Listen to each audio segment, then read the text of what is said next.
behind me. He really sounded, he was laughing, and I was like, oh, there's like the cowboy is sitting right there. Buzz Lightyear. Buzz Lightyear. Doug Gottlieb, let's bring him in. Fox Sports Radio after my show. I know he's got a million opinions about what he saw yesterday. So, first of all, I've gone through stages of Kobe. I loved Kobe. I was in awe of Kobe. Then the last 2 years, the money grab, I was turned off by Kobe. Then he scored 60 in his final game, and I was kind of like in awe of Kobe. And then he's gone into business and kind of disappeared. But he comes out yesterday and basically says, if you got to be motivated and convinced to come to L.A., bro, you're not an L.A. guy. What did you make of that? It's a great recruiting tactic. That's what it is. Okay. Incredible recruiting tactic. What do you mean? Well, you were never recruited to college, so no. Let me just kind of explain how it works. Okay, you were recruited to Notre Dame, Oklahoma State, and wow. so two different times, and there's different types of recruiting. Right. Jim Herrick, when he was at UCLA, sure. when he initially recruited me, they had taken a commitment from a point guard who was the year behind me. Mm-hmm. Generally, you leave a year space. You don't want to be recruited over, especially when you play one position. Yeah. Right? And he used to say, 5 guys. We play the best 5 guys, regardless of position at UCLA, And so it's a way of challenging your manhood. Right? Like, look, if you don't think you're good enough, don't come here. And that's all that Kobe Bryant is saying. Like, look, if you're not an ultimate alpha, you think that somebody needs to recruit you, like, don't come here. So he's questioning his manhood. Yeah, a little bit, challenging him a little bit, right? It's the, what this is. I mean, look, this is classic kind of recruiting 101. That if you don't think, if I need to recruit you, then this is not the place for you. And you don't use that everywhere. Some places you have to beg, you have to plead, you have to put up billboards.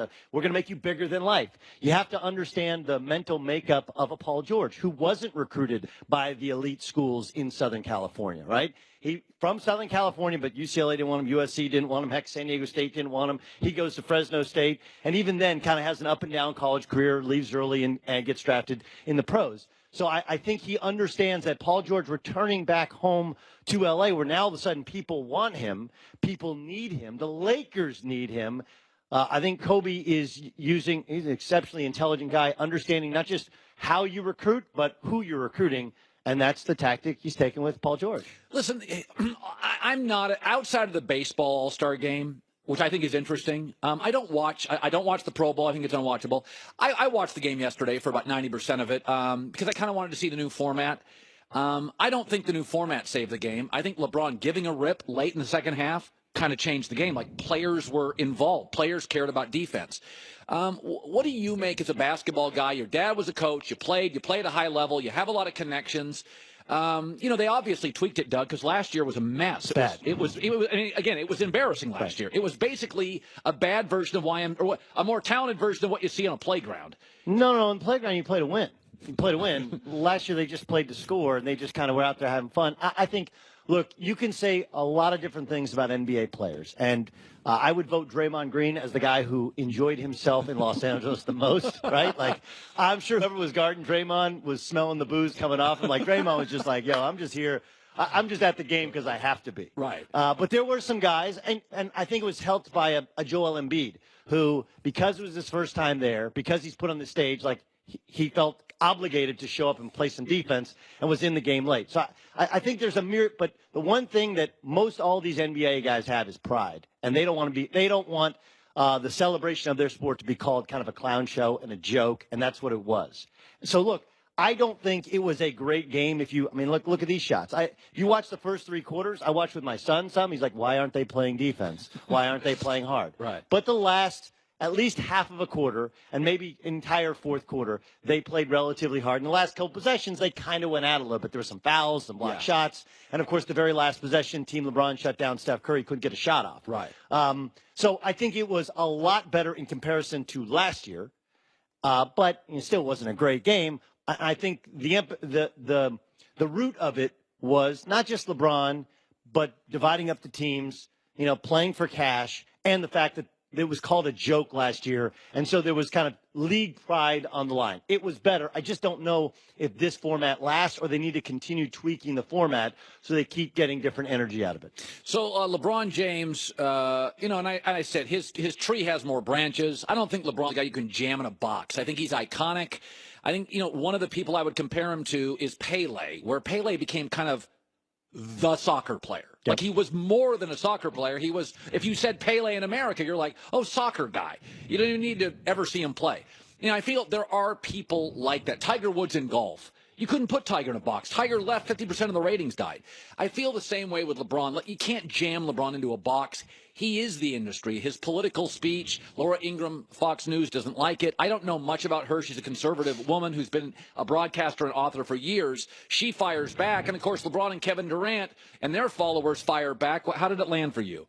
I mean, look, Laura Ingraham is so funny. It all depends on what side of the aisle you sit. But she's the classic conservative elitist, right? Dartmouth and Virginia making comments about somebody she obviously knows nothing about in talking about his level of education intelligence. Like, she had time to prepare and still didn't know. He didn't leave high school early. He didn't go to college. Right. He finished high school, then went to the NBA and has dominated the NBA ever since. Right.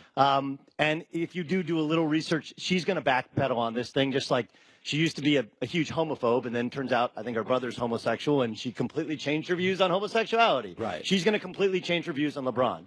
What I think it points to is this: no matter how bright LeBron is, and not just appears to be, but is in all of his workings in business. It's not just basketball. Yeah. You know, what he's done with Beats by Dre and now having a production company. There is a segment of the population that no matter what he says or how he says it, they're going to view him as out of the prism that she tried to portray him as. Right. An uneducated, GED holding black kid who is just talking, in a subject that he doesn't know anything about. Right. Whereas I think the rest of us, we view him as an incredible rags to riches story. Yeah. Right. He is the American success story. Correct. He is what?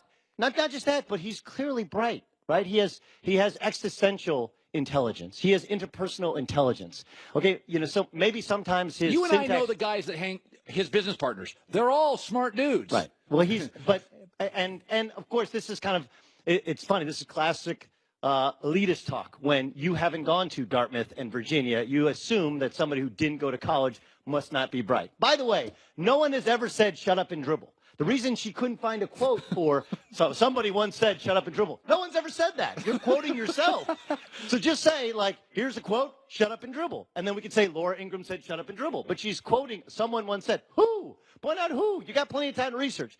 The only thing, I thought the part where LeBron showed how bright he was when he first reacted to it, he admitted that she was getting what she wanted. Yeah, exactly. Right? Which and was that exposure. He felt obligated to punch down because she was punching up. That he didn't know who she was. He didn't know anything about her. But obviously now she's been thrust into the news, and this is what she was searching for. So, look, I think it was a moment to which he could have said fake news, but that would have been, almost like a wink to the president, who he clearly doesn't like. He could have just avoided it, but it felt unavoidable. He almost had to punch down, but by punching down, he actually created, he actually made people click on that clip, which I don't think reflects well on Fox News or, frankly, on us, even though there's no tie between Fox Sports and Fox News. All right, coming up next, stay here. I got a couple of things. The single most overrated idea in basketball that everybody's talking about. Some people are in love with it, and I think it's got all sorts of fault lines. That with Doug Gottlieb coming up next. But first, every day you come in, we talk about what's happening in the world of sports. But what we're really talking about is performance. We're talking about efficiency here, and we're talking about endurance. You should apply these measures to the products you buy, and that's why I rely on FilterBuy to maintain my home's HVAC system. FilterBuy is America's leading provider of HVAC filters for homes and small businesses. They have 600 different filter sizes. They have custom options, all ship free within 24 hours, manufactured here in America. FilterBuy offers a multitude of MERV options, all the way up to hospital grade. If you want to save time and money, right now, save 5% when you set up auto delivery with FilterBuy, so you never need to think about your filters again. You breathe better. FilterBuy.com, FilterBuy.com, shipped for free within 24 hours and always manufactured right here in America.